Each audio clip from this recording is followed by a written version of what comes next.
आज सनातन के उपनयन के बारे में दूसरी बैठक अपन आहूत कर रहे हैं, तो इसके विषय वस्तु पर मैं प्रकाश डालना चाहता हूं। विश्व के अंदर पहले नंबर का जो संप्रदाय है वो ईसाई है, और ईसाई संप्रदाय में अनेक फिरके हैं। प्रोटेस्टेंट है, रोमन कैथोलिक है, फिलाडेल्फिया है, ऑर्थोडॉक्स है, लेकिन एक समानता, एक रूपता उनमें है। प्रत्येक ईसाई मतावलंबी अपने यहाँ क्रॉस लटकाता है, और उसके बच्चा जब बड़ा होता है तो उसका दीक्षा दी जाती है, जिसको बपतिस्मा कहते हैं। दूसरे नंबर का संप्रदाय है इस्लाम। उसमें भी 72 फिरके हैं। शेख, सैयद, मुगल, पठान, बिश्ती, बावर्ची, रंगरेज, कसाई, धोबी, जुलाहा, और सारे के सारे सभी देशों में उनके सबके टोपियां होती है, सबकी दाढ़ी होती है, सबके खतना होता है। और एक छोटा सा संप्रदाय पारसी है, उनमें कुश्ती कमर पे अपने जनेऊ की तरह धागा बांधा जाता है। वो संप्रदाय की दीक्षा का अवसर होता है। लेकिन सनातन धर्म, ये सारे संप्रदाय, सनातन धर्म संसार का तीसरा धर्म है, सबसे बड़ा, जिसका कोई चिन्ह ही नहीं है। लोग कहते हैं कि हमारा तिलक होता है। तिलक सनातन धर्म का चिन्ह नहीं है। तिलक किसी का सम्मान करने के लिए तिलक निकाला जाता है, दूल्हे का तिलक निकाला जाता है, युद्ध में विजय होने पर तिलक निकाला जाता है। सनातन धर्म के मूलतः 4 चिन्ह है। सबसे प्रथम चिन्ह है यज्ञोपवीत, जनेऊ, उपनयन, विद्यासूत्र, ब्रह्मसूत्र, सावित्री सूत्र। यह जो 3 धागे का जनेऊ है, ये प्रथम चिन्ह है। दूसरा शिखा, सिर के ऊपर चोटी, हम चोटी के लोग हैं, और इसके वैज्ञानिक कारण भी है। तीसरा मेखला, कमरबंद, और चौथा धर्मदंड, हाथ में हथियार। ये 4 चिन्ह हैं। जैसे 4 वेद है, 4 आश्रम है, इस प्रकार से ये 4 चिन्ह सनातन धर्म के हैं। लेकिन हमारे यहाँ इसके लिए किसी भी प्रकार का कोई भी आग्रह नहीं है, कोई रुचि नहीं है, कोई उत्साह नहीं है, और इसलिए विश्व के अंदर इन चिन्हों को धारण करने का सनातन धर्म के अंदर कोई विशेष महत्व भी नहीं है। जबकि एक एक चिन्ह मनुष्य को मनुष्य बनाने का एक बहुत बड़ा उपक्रम हमारे ऋषियों मनीषियों ने बनाया है। जैसे जनेऊ का विषय लेते हैं अपन, जो सबसे प्रथम चिन्ह है, और बचपन में बच्चों को धारण कराया जाता है। वो 3 धागे ऋषि ऋण, देव ऋण और पितृ ऋण के द्योतक है। हम सब लोग पैदा होते हैं, जीवन पर्यंत कर्जदार होते रहते हैं। ऋषियों ने हमको रामायण दी, महाभारत दी, मनुस्मृति दी, उपनिषद दिए, अनेक ग्रंथ दिए, जिनसे हम पढ़ करके प्रेरणा लेते हैं। वो ऋषियों का ऋण हमारे ऊपर चढ़ता है, और यह धागा हमें प्रेरित करता है कि हम इस प्रकार की पुस्तकें खरीदें, ग्रंथ खरीदें, हमारे घर में रखें, हमारे बच्चों को पढ़ाएं, हमारे इष्ट मित्रों को पढ़ाएं, और हम इस प्रकार से अनुप्राणित होकर अच्छा जीवन जिएं। ये ऋषियों का कर्जा उतारने का तरीका है, जो एक धागा हमें प्रेरित करता है। दूसरा धागा ये कहता है कि तुम्हारे ऊपर संसार के देवताओं का ऋण है। कुछ जड़ देवता है, अग्नि है, वायु है, जल है, पृथ्वी है, इनसे हमें मिलता है, इसलिए ये देवता कहे जाते हैं। जो देता है उसको देवता कहते हैं। फिर कहा विद्वांस वही देवता, संसार के सारे विद्वान हमारे लिए देवता है। हम कपड़े पहनते हैं, कुर्सी पे बैठते हैं, विमान में उड़ते हैं, बस चलाते हैं, पंखे की हवा खाते हैं, ये सारा हमारे ऊपर कर्जा है। तो हम जब जड़ देवताओं को शुद्ध रखें, पानी शुद्ध रहे, वृक्षारोपण करें, हम भी विद्वान बने, तो उनके कर्जे से हम अनऋण हो सकते हैं। और तीसरा महत्वपूर्ण कर्जा हमारे ऊपर माता पिता, दादा दादी, चाचा चाची, ताऊ मामा, सास ससुर, इनसे हमें क्या उपलब्ध होता है ये बताने की आवश्यकता नहीं है, पर हम उन्हें जीते जी संतुष्ट करें, हम उनको जीते जी तृप्त करें, ये उनका तर्पण है। हम उनके प्रति श्रद्धा भाव रखें, यह उनके प्रति श्राद्ध का विषय है। इस प्रकार यह जनेऊ धारण करना हमारे जीवन में मनुष्यता का भाव प्रेरित करने के लिए बहुत आवश्यक विषय है। लेकिन हम जनेऊ पहनते नहीं, हम दूसरे संप्रदायों के पिछलग्गू बन जाते। अनेकों ने संप्रदाय वाले मनुहार करके सनातनियों को क्रॉस लटकवाते, तो सनातनी क्रॉस लटका लेता है, सनातनियों को दाढ़ी लटकवाते। आप देखो आज जमाने के अंदर अपन सनातनी बच्चे इसी प्रकार से दाढ़ी लटका करके घूमते फिरते हैं, जिसका विधान नहीं है हमारे यहाँ। लेकिन आजकल तो विवाह के अंदर दुल्हा भी दाढ़ी लगा करके घोड़ी पे सवार होता है। हम अपने सनातन धर्म के प्रति इतनी वितृष्णा के भाव से भर गए हैं, जिस कारण से हमें ये अभियान चलाना पड़ता है। और जनेऊ वेद यह कहता है कि मनुष्य मात्र को जनेऊ धारण करने का अधिकार है, बल्कि कर्तव्य है। बताइए कौन व्यक्ति चाहता है कि मैं कर्जदार होकर के मर जाऊं, ऋषियों का कर्ज मेरे ऊपर रहे, विद्वानों का कर्ज मेरे ऊपर रहे, माता पिता का कर्ज मेरे ऊपर रहे और मर जाऊं? ऐसी स्थिति कर्जदार होकर के मरना कोई पसंद नहीं करता।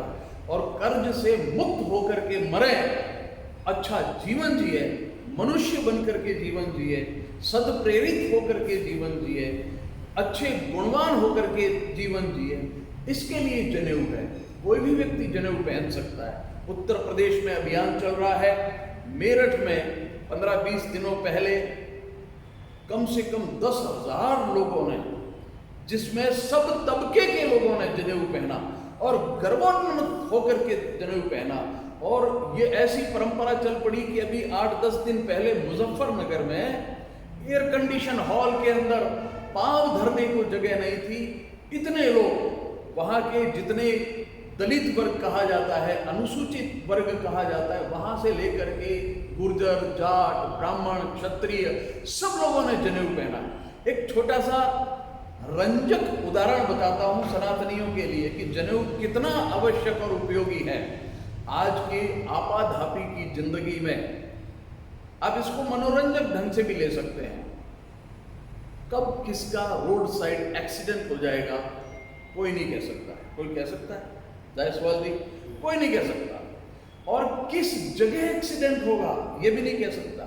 हमारे आसपास में कोई है या नहीं है ये भी कोई नहीं कह सकता है। और जब एक्सीडेंट होकर के डेथ हो गई या होटल के कमरे में हार्ट अटैक आकर के डेथ हो गई, हम समाचार पत्रों में देखते हैं। अब पुलिस वाले जब उसका पोस्टमार्टम करते हैं तो उसके अंदर अंतः वस्त्रों को उतारना जरूरी नहीं होता है। पोस्टमार्टम में मेजर ऊपर की बॉडी का ही होता है, लेकिन उसका अंतिम संस्कार कैसे करना, तो उसके लिए पुलिस वाला आपके अधो वस्त्रों को खोलता है। तब ये सिद्ध होता है कि ये सुन्नत खतना किया हुआ व्यक्ति है या बिना खतने का व्यक्ति है। अगर खतने का है तो उसको गाड़ते हैं और बिना खतने का है तो उसको जलाते हैं। लेकिन एक जनेऊ ऐसी चीज है कि आपके अंतः वस्त्र खुलने से आपको बचा देती है। आपके नीचे के कपड़े उतारने की आवश्यकता नहीं है। आपके बदन पे जनेऊ सुशोभित होता हुआ दिख गया और ये सिद्ध हो गया कि ये सनातनी है। इसका अंतिम संस्कार दहन के साथ होना है, अंतिम संस्कार आग से होना है, इसको गाड़ने की आवश्यकता नहीं। लेकिन इतनी छोटी सी वस्तु हम अपने शरीर पर धारण करने से उत्साहित नहीं होते, जोश नहीं आता हमें, हम रुचि नहीं करते हैं, हम समझने की कोशिश नहीं करते। जरा सा जनेऊ पे हाथ गया, हमें ध्यान आ जाता है माता पिता ने दवाइयाँ मंगवाई थी, मैं लेके चला जाऊँ।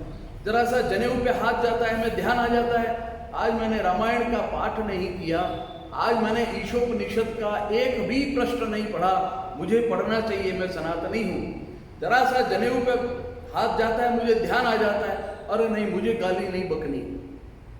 ये गालियाँ हमारे देश की चीज़ें नहीं है, मुझे चोरी नहीं करनी, मुझे गुस्सा नहीं करना, मुझे विवेक के साथ जीवन जीना है, यह संपूर्ण मनुष्यता का द्योतक उपनयन। और इस उपनयन को हमें इतना आंदोलनात्मक रूप से लोग प्रत्येक व्यक्ति तक पहुंचाना है कि भारतवर्ष की आदि परंपरा जिसमें प्रत्येक व्यक्ति जनेऊ पहनता था, आबाल वृद्ध प्रत्येक व्यक्ति जब तक सन्यासी नहीं होता तब तक जनेऊ पहना जाता था। और इस जनेऊ की परंपरा के साथ अपराध मुक्त जगत बनाने के लिए, क्योंकि आप और मैं, आपका परिवार, मेरा मोहल्ला अगर अच्छा है और बाकी का शहर अपराधियों का अड्डा है तो अच्छे लोग सुख से रह सकते हैं क्या? नहीं रह सकते।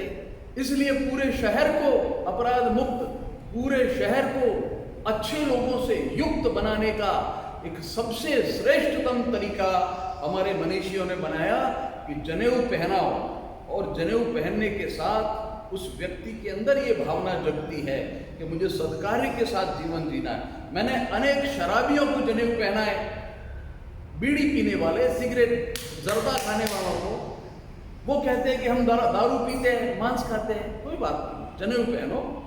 और आप कल्पना नहीं कर सकते, उन लोगों ने दारू पीना, बीड़ियां पीना सब बंद कर दिया, स्वतः बंद कर दिया। जनेऊ की मेधा है, इस मेधा के साथ अभी यहां आने से पहले मेरे पास टेलीफोन आया कि भाई साहब इस बार श्रावणी पूर्णिमा पे 10 लोग मेरी तरफ से और जनेऊ पहनेंगे, भाई साहब इस बार श्रावणी पूर्णिमा पे 15 लोग और जनेऊ पहनेंगे।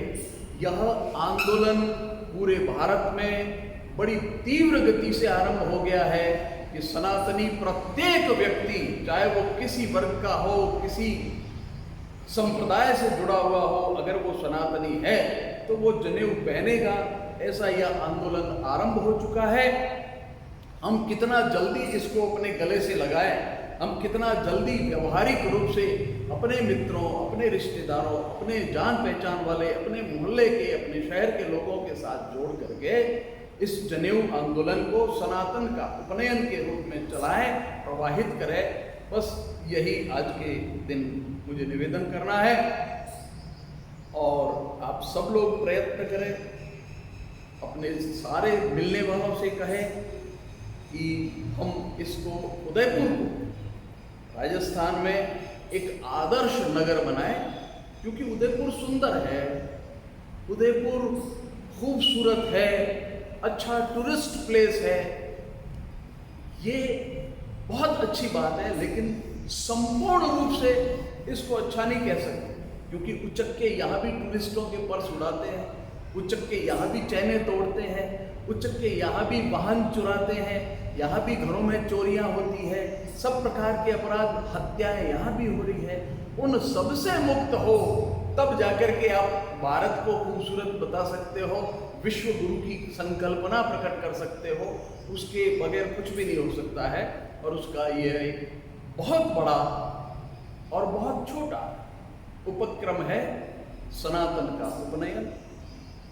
आप सब लोग उपस्थित हुए और आगे भी निमंत्रण पर, व्हाट्सएप पर आप पधारेंगे, इस अपेक्षा के साथ आप सबका बहुत बहुत धन्यवाद।